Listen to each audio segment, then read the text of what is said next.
Halo teman-teman, kembali lagi di keluarga Sakti. Kali ini Ute mau ngajakin kalian ngelihat proses pembuatan ini kijing rebus teman-teman. Kijing rebus dibumbuin lah intinya ya. Kemarin kijingnya itu kita dapat dari Mas Ian teman-teman. Nah ini kijingnya, ada kijing ini ya, ada kijing, ada juga toei teman-teman, tapi toeinya cuma satu. Kalau toei itu bentuknya lebih lebar, sedangkan ini lebih ramping kayak gitu. Kita siapkan dulu ini air untuk ngerebusnya ya teman-teman. Nah air ini digunakan untuk merebus si kijing ya teman-teman. Jadi kita persiapan dulu air rebusannya sampai dia agak mendidih. Sementara itu kita memilih si kijing yang akan kita masak teman-teman. Soalnya kadang ada kijing yang udah mati kayak gitu, nanti akan menyebabkan bau. Nah ini masih seger-seger teman-teman, nggak ada yang bau. Oh ya, untuk ngebedain kijing yang udah mati atau belum, biasanya kalau yang mati itu cangkangnya terbuka teman-teman. Tuh ini masih seger dan masih kecil-kecil, jadi mudah-mudahan dagingnya nggak alot teman-teman. Oh ya teman-teman, proses pengolahan kijing ini sebelumnya setelah kita ngambil langsung dari alam itu sebaiknya diberok dulu ya teman-teman, pemberokan namanya, atau didiamkan dulu selama 1 malam, direndam sama air biasa gitu teman-teman, supaya apa ya, lebih bersih aja gitu kan, karena kan pasti ada kotorannya seperti itu, apalagi kalau misalkan kita ngambilnya di apa ya, di kolam yang kurang bersih. Jadi sebaiknya diberok dulu teman-teman.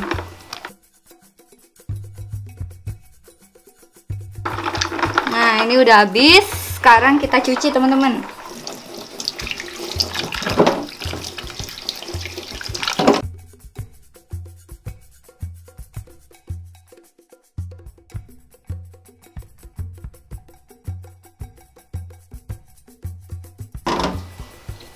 Nah kita cek airnya apakah sudah mendidih atau belum ya teman-teman.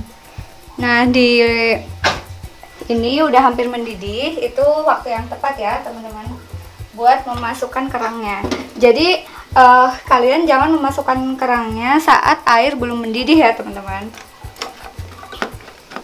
Maksudnya pas dari awal gitu, jangan. Tapi kayak gini nih, udah mau mendidih, kayak udah belubuk-belubuk, kita masukkan teman-teman. Bismillahirrahmanirrahim. Nah kita masak sebentar aja teman-teman sampai cangkangnya terbuka. Itu menandakan bahwa kijingnya udah siap untuk diproses selanjutnya.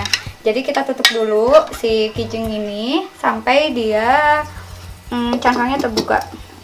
Kita cek mungkin sekitar 5 menitan ya teman-teman. Ini rebusan si kerangnya setelah 5 menit dari air mendidih ya teman-teman. Kita cek. Tuh ini si kerangnya itu cangkangnya udah kebuka teman-teman.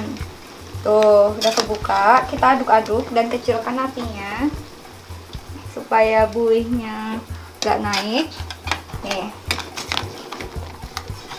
tuh si dagingnya itu udah kebuka dan udah kelihatan teman-teman, dan bisa kita ambil.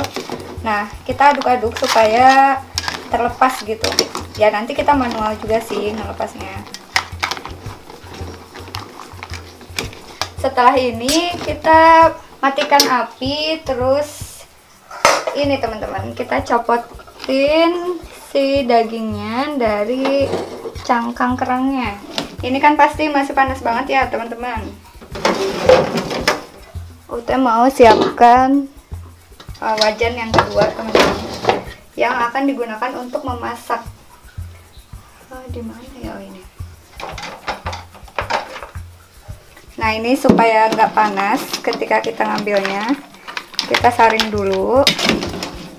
Oh ya teman-teman, untuk si airnya ini ketika kalau misalkan pas panas gini jangan langsung dibuang ya ke saluran air. Jadi kita biarkan dulu air bekas rebusannya ini, nanti Ute dinginkan, baru akan Ute gunakan untuk menyiram tanaman Ute teman-teman. Karena ini kayaknya bagus buat ini ya, buat tanaman ya. Nah, sebagian aja dulu. Nah, di sini juga udah ada beberapa cangkang kijing yang udah kosong ya. Kita pisahkan. Nah, cangkang kijingnya ini jangan dibuang ke tempat sampah barang plastik gitu ya teman-teman. Mending kalian hancurkan, terus serbuknya itu masukkan ke pot-pot tanaman kalian atau ke sekitar kebun ya. Maksudnya di sekitar tanaman kalian gitu. Ini kan kalsiumnya bagus ya. Tuh teman-teman. Ini udah mudah banget buat nyepotinnya.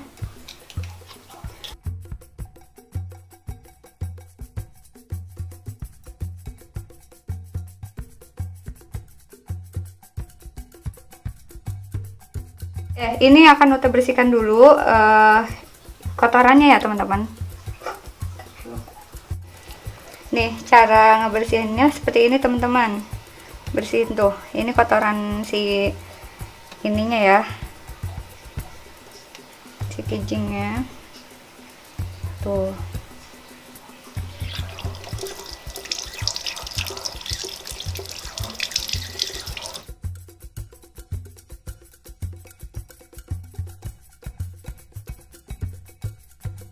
Ini dia kijing yang udah bersihin teman-teman. Jadi segini ya, ini lumayan banyak teman-teman, karena memang kita juga nggak boleh terlalu banyak ya makan kijing. Nah, ini air cuciannya akan tetap Ute tampung ya. Yang ini aja nih. Nanti buat nyiram tomat. Nah, sekarang kijing yang tadi itu mau kita rebus lagi teman-teman. Kita rebus, soalnya biasanya kijing itu agak liat ya. Lihat teman-teman, masih liat, masih kayak karet.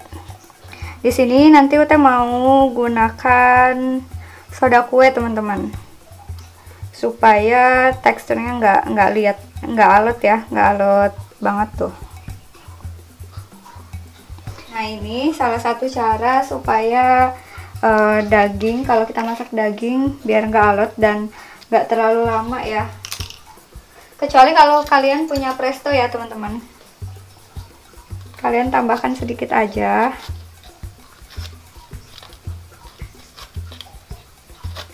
Ke dalam air rebusannya segini, sekitar segini. Kalian juga bisa tambahkan langsung di sininya teman-teman, sambil nunggu airnya mendidih. Tapi jangan terlalu banyak ya, soalnya soda kue itu kalau kebanyakan tuh kalau nggak salah biasanya pahit deh kalau di kue tuh. Nah, setelah ini airnya udah mulai mendidih, kita masukkan lagi. Prosesnya memang lumayan lama ya untuk ngolah si kijing ini supaya enak. Kita masak sekitar 5 menitan lagi ya teman-teman. Kita tutup supaya matangnya. Ini si daging kijing yang udah kita masak lagi ya teman-teman. Prosesnya emang agak panjang dan membutuhkan banyak air ya. Kalau misalnya kalian punya presto, bisa di presto aja teman-teman. Nah, ini yang udah ditambahin sama soda kue tadi menghasilkan buih sampai segini nih teman-teman, ada bekasnya. Nah, sebelum kita olah dengan bumbu, kita tiriskan dulu teman-teman. Bilas lagi. Ini kita masukkan lagi ke sini. Nggak perlu dibilas lah, nggak apa-apa teman-teman. Nah, ini kita masak yang terakhir ini, yang akan kita bumbui teman-teman. Nah, ini kita masak, terus kita persiapkan bumbunya ya. Kita di sini menggunakan bumbu yang udah jadi teman-teman. Bumbu kare tuh seperti ini. Jadi nanti tinggal masukin aja, ada santan juga. Terus ada daun salam sama cabai rawit juga teman-teman, cabai rawit hijau. Cabai rawit hijaunya udah masukkan sekarang biar langsung biar mateng, biar seger ya. Terus Uta juga mau nambahin tahu teman-teman supaya lebih banyak ya, soalnya ini kan kijing doang gitu.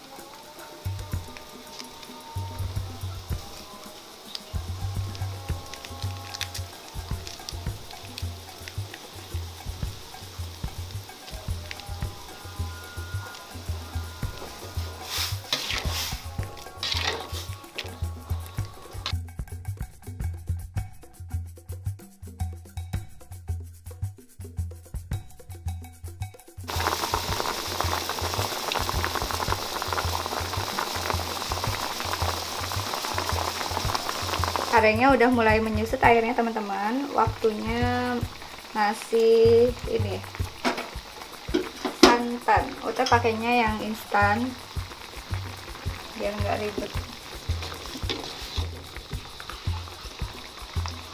Instan semua.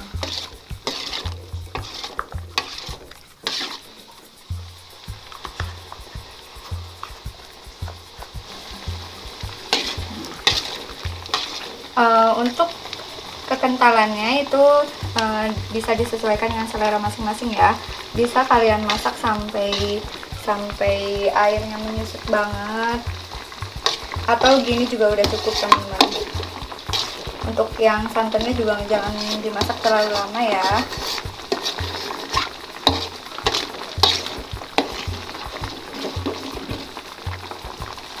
Jangan lupa koreksi rasa ya teman-teman, sesuaikan sama lidah masing-masing. Harusnya kesini tapi biarin deh, buat dimakan sendiri. Alhamdulillah udah pas, nggak perlu ada tambahan bumbu lagi. Mau sampai segimana ini Pak? Agak sat, tutup. Cukup. Tutup. Udah. Udah. Nah, kita sajikan ya teman-teman. Ini bisa untuk 4-5 orang. 4 orang lah. Pakai tambahan lauk yang lain ya.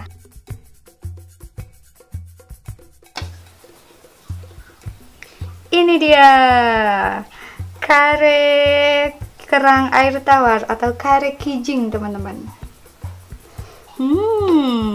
Yummy. Nah, ini dia teman-teman, kare kijing hasil buatan rumah teman-teman. Kijingnya dapat dari alam, terus bumbunya bumbu instan, tapi nggak apa-apa. Tapi setidaknya kita udah bisa memanfaatkan alam kita ya teman-teman. Kita nggak perlu beli bahan ini si kerangnya gitu, asal kita mau ya. Semoga video ini bermanfaat dan menginspirasi kalian untuk memanfaatkan apa yang ada di sekitar kalian ya teman-teman. Wassalamualaikum warahmatullahi wabarakatuh. Dadah, selamat makan.